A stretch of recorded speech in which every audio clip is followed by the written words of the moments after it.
So over here, you can see that I have a diagram right here. And if I were to go around and then see this, then you can see that there's a label on all of them right here. But let's say I don't want to see the labels for some time, but I don't want to delete off the labels as well. In that case, what you can simply do is you can hide out the labels. So to do that, you need to click on the shape that you want to hide the label for, and then you can go on to the property section right here, and you can see hide label is an option.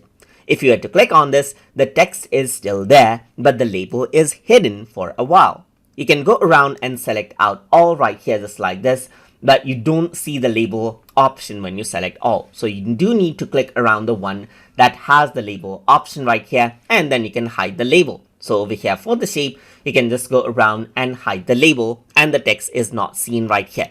So you can still click right here and double click, and you can see that the label pops up. But as soon as you click out, the label gets hidden. You can double click and see the label once more.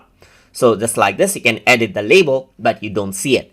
If you want the labels back again, you can go around, and I'm just going to go around and shift select out all of the shapes right here, and then enable out the label by unchecking the hide label, and then you get the label once more. And that is how you can hide and unhide labels inside of diagrams.net. So I hope you guys learned something as always. And as always, please like, comment, share, and subscribe.